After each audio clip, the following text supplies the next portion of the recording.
Hello everyone, welcome back to my channel. So good to see you guys again. I hope everyone is doing amazing today. In today's video, we are going to talk about why this movie Dune, that was promised to us to be like this amazing perfection movie, was so goddamn boring. So this past weekend, I hit up the movie theater with my friend. You know, we were looking for things to do in the city and we were like, let's go see the movie Dune. You know, Zendaya's in it, Timothy Chalamet is in it. I've never seen the trailer. I saw glimpses of it here and there. I was going into it like totally blind.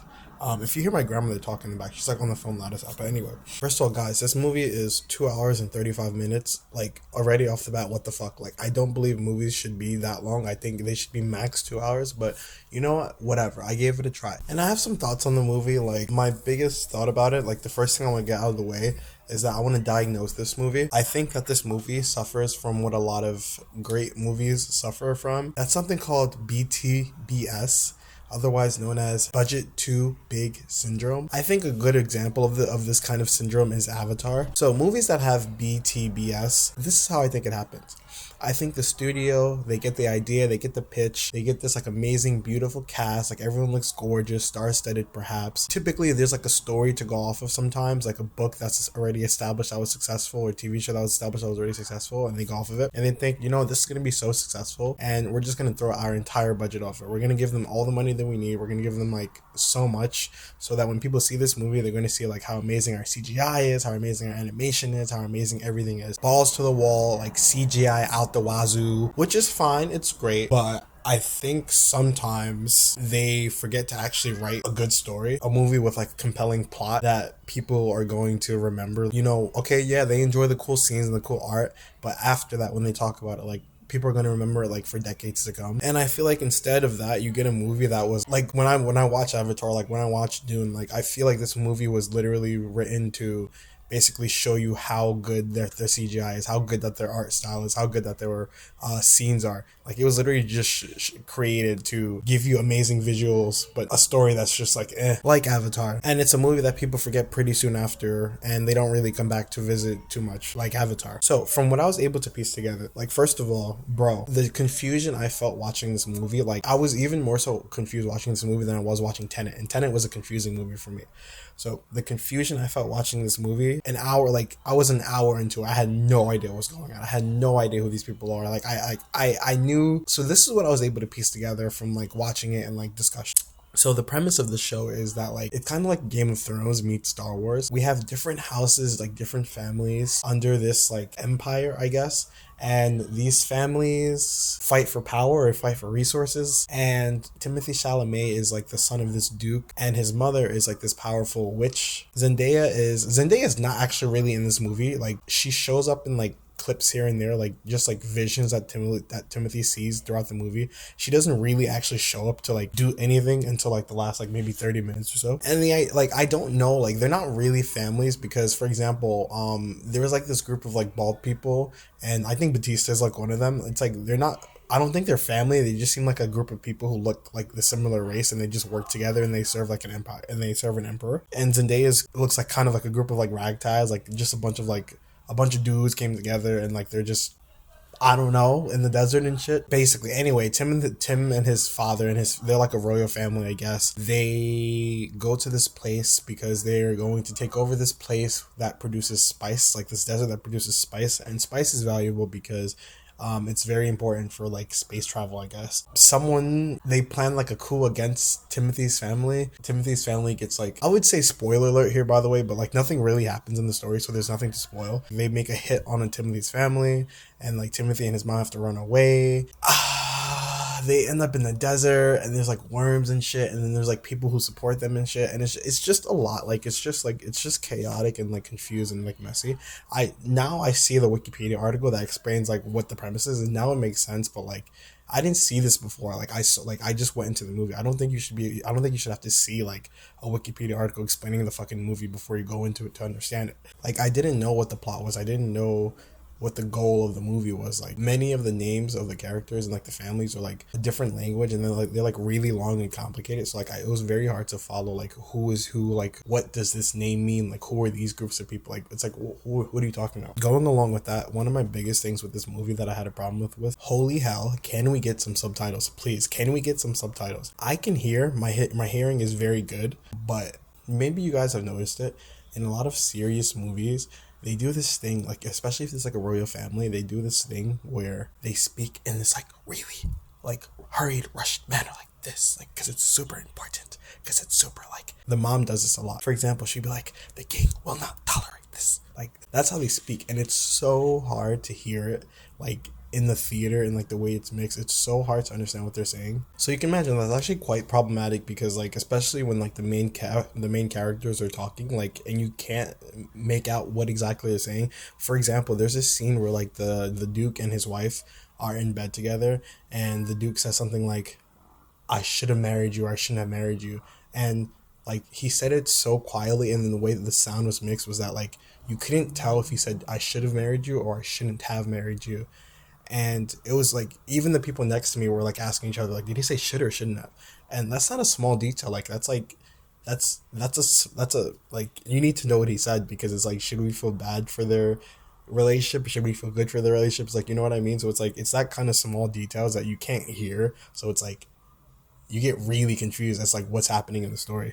So yeah, let's normalize subtitles, please, because like I can't do it. Like I'm sick of it. Like the same thing for the Tenet too. Like I can't hear what the fuck they're saying, because it's just like everything else is loud, but they're speaking. It's just like, the king will not stand for this foolishness. They will not do this foolishness. It's like, why are you whispering? This brings me to my next thing. The intro is so goddamn long. Like the first act of the movie is like an hour long. It takes them like an hour just to like leave like their castle, their stronghold, and like get to the place that they're about to like rule over. And it's like 15 minutes in, I was like, I can't do this. Like I have to leave. Like this shit is so fucking boring. They spend an hour like establishing like who people are, like what Timothy's powers are, like his visions and all this stuff like that, which is fine, but it's like you could have done that in like 15-20 minutes, max 30 minutes. It's like, you don't need this much time. Like as I said, it doesn't need to be 2.5 hours movie. You could fucking condense that shit. There'll be a scene of fighting that's like, gets you like excited, but then like for the next like 15 minutes it'll be like nothing. And then like a scene that gets you like excited, like a tense exchange, and then like nothing. It's just like and then just boring. Another thing that I didn't like about the story, like the visions, I don't think that, I know that they're supposed to be a big part of his character and like his powers, but like they actually add nothing to the story. Him knowing that like he's going to meet Zendaya, or him seeing all these visions happening, it doesn't change anything. He doesn't act in any sort of different way. And even if when he does want to act in a different way, like because he's only like the Duke's son, like they don't let him do many things. So it's like, what exactly or do we need the visions for, other than just to like, I don't know, add more fucking time to the movie? And that's another thing, the visions, like they use a lot of recycled scenes. How many times are we gonna see Zendaya standing in the fucking desert with her fucking blue eyes, turning around to the side looking? It's just like, I guess it's supposed to prepare us for Zendaya to come, but even then it's like, you don't need to do that. Like it's like, it, I don't know, like if you see the movie, like if you haven't seen the movie yet, and when you do see the movie, I want you to tell me, like, did the visions help you with anything? Like, did they really add much of anything to the story? I think the answer would be no, to be honest. Now, not to say that everything about the movie was bad. I actually did like the movie, like apart from like those big things. For example, I like the concept of the voice. Like that was really cool. Like I'm a vampire fan, so I like the compelling aspect of it. I like the shield that they use, like the little thing that they use to like give themselves armor. I'm not sure how it works though, because it's like, I don't know if it's like you get hit 3 times and like the armor gets weakened or something, because like, I don't know, sometimes they get stabbed and nothing happens, but if they get stabbed up here, then they die. I don't know. It doesn't really it's not very consistent. They don't really explain how it works. I love the CGI. I love like the art style of it. As I said, it looks like very much like Star Wars. The mom was pretty cool. She was like this really badass, like cool witch. Can fight as well, so that was cool. And Tim was pretty likable. Like he wasn't like a douchey guy. Like he was like pretty humble, and he was like he was kind of childish, but like in a good way, like in an endearing way. And you could see him actually like training to hone his power rather than just being like blessed and not having to work for much of anything. So I liked that. I think he was like a good character. I think the characters were good. I do have some nitpicky things though. One, I feel like Jason Momoa didn't have to die. I feel like he could have escaped with them. Like The girl, when they were in that bunker place and the guards were coming to kill them, like the girl opened this like trap door for them to escape. I feel like they had enough time for Jason Momoa to escape with them. I don't think he had to die, but maybe he did. Also, the black girl that was helping them, she sacrificed herself for them. I got like some strong white savior vibes from them. Like, it's like, why would you sacrifice yourself for these strangers? Like, I think they were supposed to be important, but at the same time, it's like, I want to live too. But she's like, oh no, there's only 2 seats in it anyway, so like, I'll just like, I'll buy you some time or whatever. But I would have scrunched in that fucking aircraft. I would have been like this in the middle, bro. Like, I'm not dying for nothing. Also, I really need to get into about the sandworms. What the fuck? I think they're really cool, actually. I think that, like, their sizes are really massive and they look like super tough and they're like really strong. But like the concept of them doesn't really make that much sense. Like, they seem like as just an obstacle for our characters to have to deal with, but just as far as like how they live in the world and how they interact in the world doesn't really make that much sense. Like, first of all, the dance to avoid them is kind of stupid. Like, it's like, but anyway, like, why do they exist? Like, why are they so massive, and why like, how are they alive?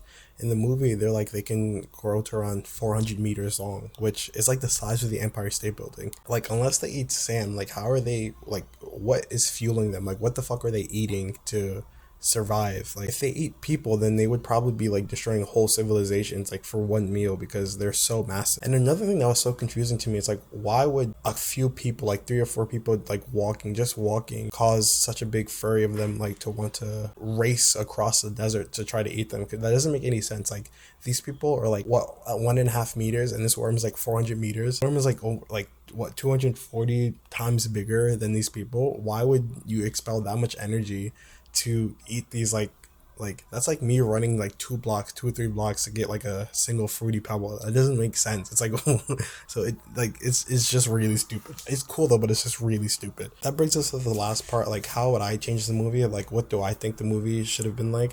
Like, I'm no director, I'm no like, you know, whatever, but here's like, I'm not gonna talk shit and not give like a recommendation, because that's I don't know. So first of all, like I said, 2.5 hours, chop that down to 2 hours, 2 hours max. Hour 45 minutes, 2 hours max. That 1 hour intro before we even fucking leave like their home, chop that down 20 minutes. Let's not make the names so complicated, because it's very hard to follow when you're just hearing them. I don't think we need the scene where he's meeting the old lady with the hand in the box. That was kind of stupid. Like, it didn't really contribute much to the story. The old lady then goes to like the bald guy and was like, don't kill these people because they're important to us, but like he decides he's gonna kill them anyway, so it's like it doesn't really matter to the story. So I don't think we need that at all. We don't need that old lady being there, so we can cut that entire thing out.